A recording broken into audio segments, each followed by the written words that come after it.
Land of Dawn.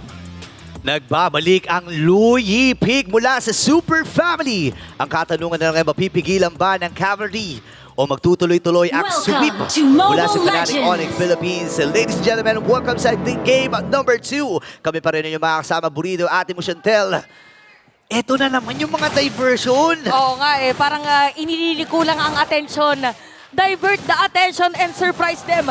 Yan ang play dito ng Fnatic Onyx Philippines at mainit agad yung bakbakan. Pagdating doon sa purple buff ni Zyda, pero mas secure pa rin yan ni Zyda. Oo. Siyempre, purple buff niya nga eh. Siyempre. Tsaka nagamit niya ata yung retribution niya doon sa purple na yun. No? And ina-expect din ng Team Liquid PH na manggugulo. Kasi nga naman, nagkaroon na sila ng sample size nung game number 1 kasi. Nanggugulo lang nanggugulo. Itong Fnatic Onyx Philippines with Brusco having this Tigrine, no? Na ano rin, ay hindi pala, Sacred Hammer pala gamit niya, no? Yung first skill na kinuha niya. Oo, so ano kasi sa mga previous games din ni Brusco na gamit si Tigreal, inire-reset niya lang. Reset lang eh, no? Kaya pinapatagal niya na mag-purple buff para makaabot yung kanyang mga kakampi. Kaya din siguro nag-retry na agad si Zyda kasi alam nila na talagang nandun si Brusco na pwede manggulo. Oh, yun na naman. At ayan na naman ang kaganapan. So more on vision talaga, no? Napaka-importante talaga ng vision kasi for King Kong and the rest of Fnatic Onyx Philippines, kung babalikan nyo din yung mga ibang games nila,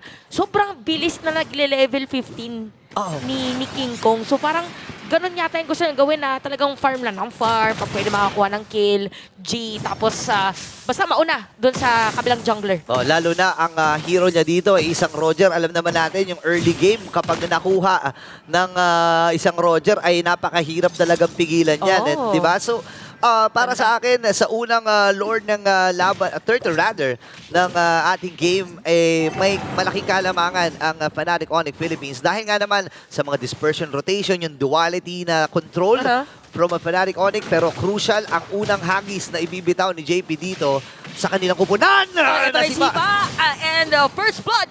Laban dito kay JP. Makukuha yan ni King Kong. Ito na yung diversion na sinasabi. At pupunta pa nga doon. Or sisilipin lang kung nandun ba si Zyda at kumukuha ng purple buff. Kaya naman Fnatic Onyx Philippines because of the vision nakakapag-secure dito ng pagong. Biglaan lang talaga, no? Hang ngayon na level 4 na itong si Brusco. Any moment, pwede silang humuli with that ultimate.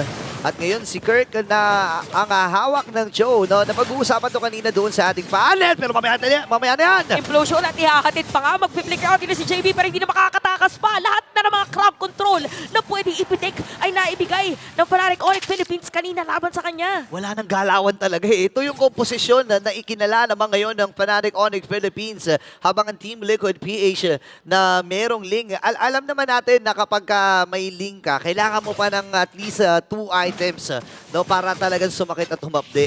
And ang Fnatic Onyx Philippines kasi lalo na itong hero ni King Kong na Roger, ano lang yan eh, kumbaga bigyan mo lang ng bigyan mo lang ng Windtalker, bigyan mo lang ng Thunderbelt, ayos na eh, di ba? Oo, masakit na. Tsaka dito parang pag gumuds kasi yung combo dito sa mga skills ni Super Friends tsaka ni Brusco, parang expect mo na somehow medyo mangangalahati yung buhay.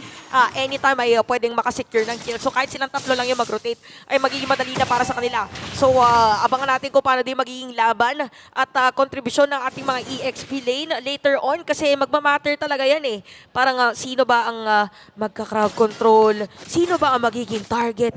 Pero parang Burrito, ang target yata ay ibang lugar na lang muna. Tahimik lang muna, no? Kasi may option din naman si Super Friends. If ever man na hindi maging successful yung gagawin nila doon sa may top lane, may diversion play. And alam naman natin yung isa sa mga reason kung bakit talagang humirap kalaban ng isang Louie kasi pinalaki nga naman yung nasasakop ng diversion. Speaking of diversion, doon sila sa may bandang itaas! Ito na nga!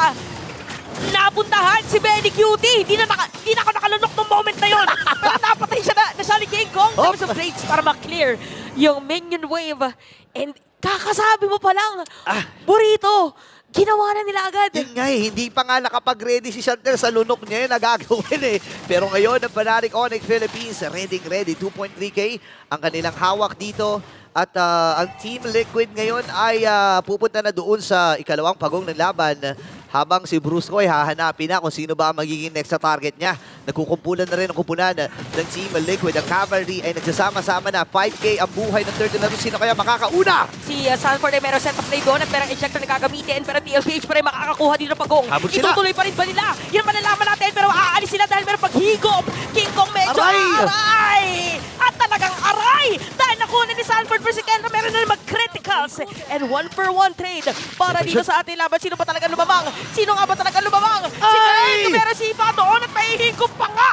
Akala natin safe na si Zaida pero nabaliktad na naman. Dito na F-Nop. Akala mo lang tapos na pero hindi pa.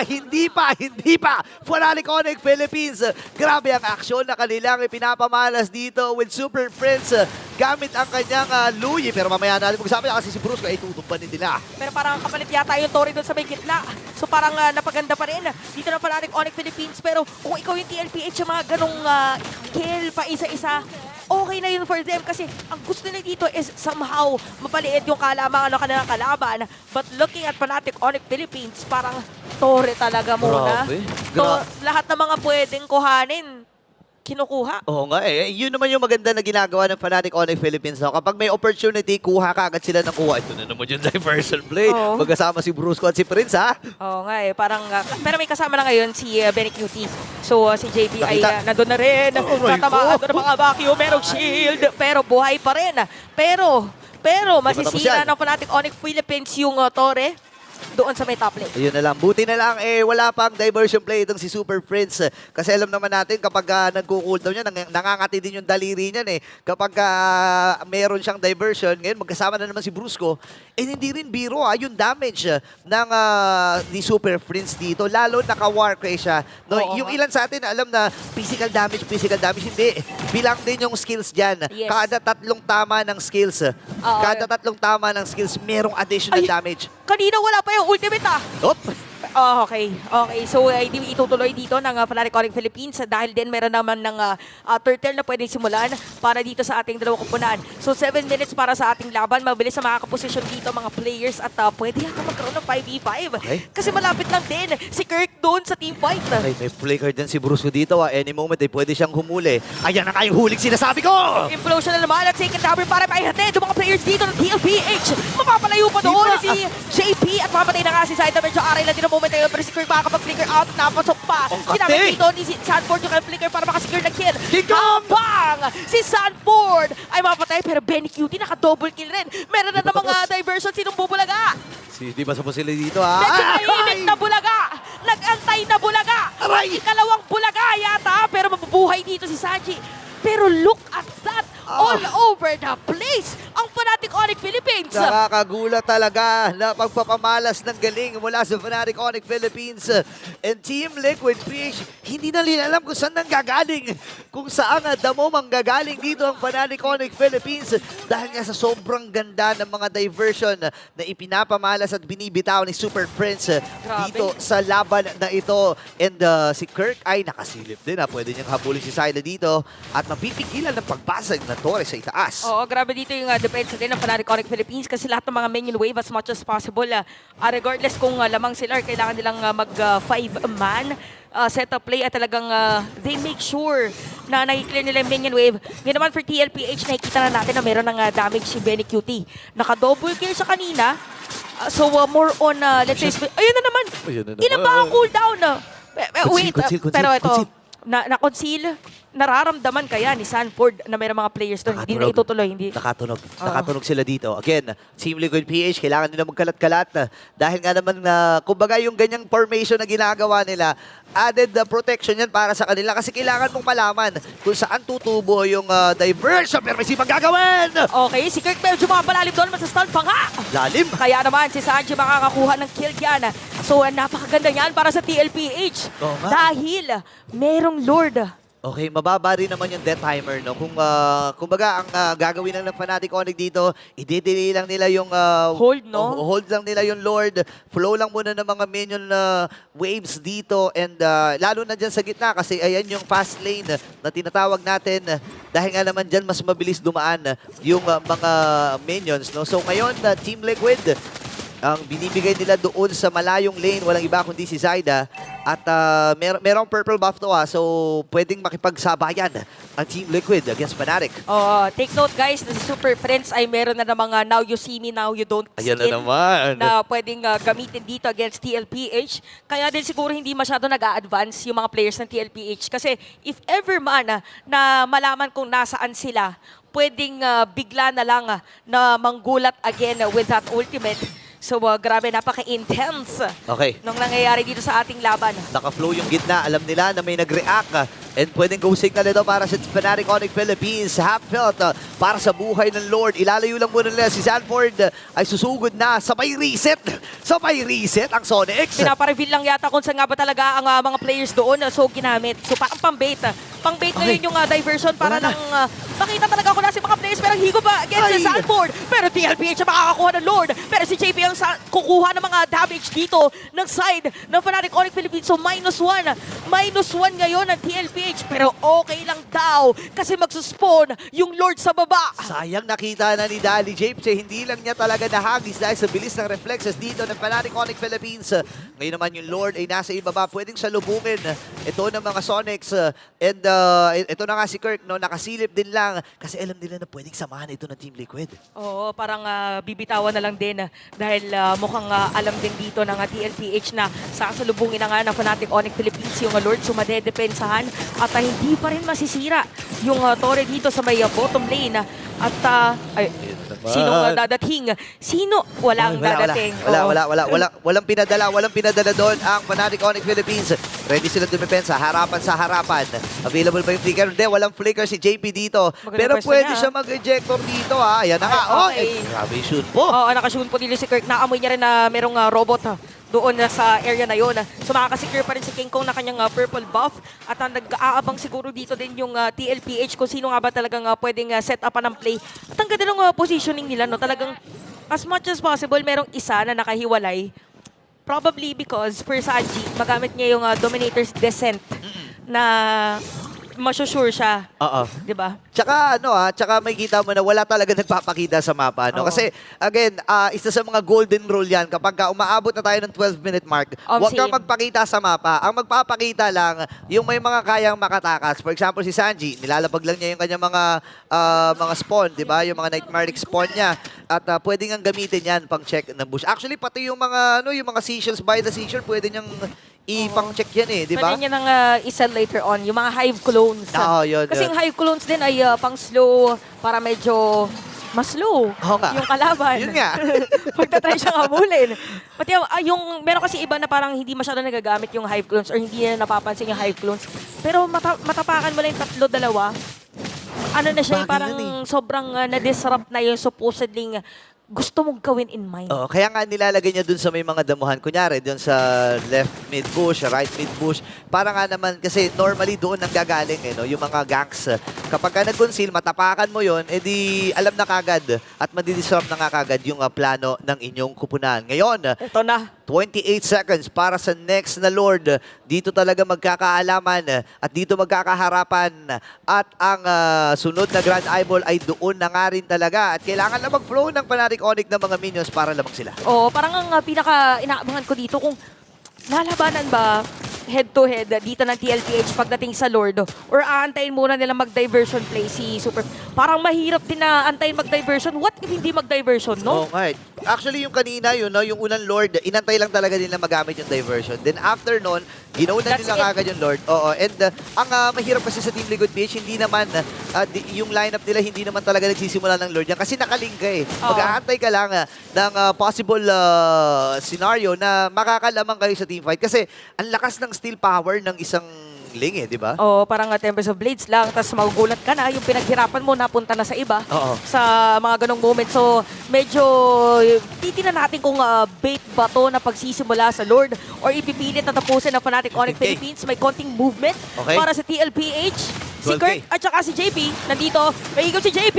Papasok na kasi sa Sanford, merong Earth Shatter para sa kanya. JP is gonna be down, pero si Bruce Kong kapalit niya. Habang nandun yung naka from the Lord, ginamit ang Tempest of Blades at si Super Fritz pa nga! Yung nakakuha ng Lord, pero Fritz para kay Benning Unit. Gonna be a shutdown!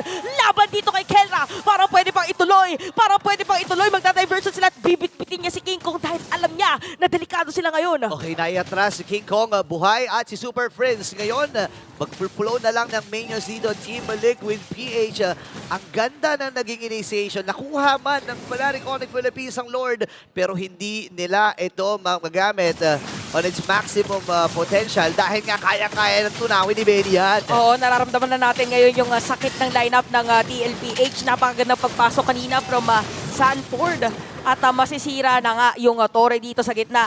So, unti-unti na rin lumiliit burrito ang mapa ng Fnatic Onyx Philippines. Yeah, and napaliit na. Actually, nakuha na nga ng Team Liquid PH yung gold lead dito. From 3K, 2K, napunta na kagad sa Team Liquid PH. Hindi pa naman ganun kalaki, pero nagre-reflect ito na nakakalamang sila si Kirk. Medyo napa-extend ata.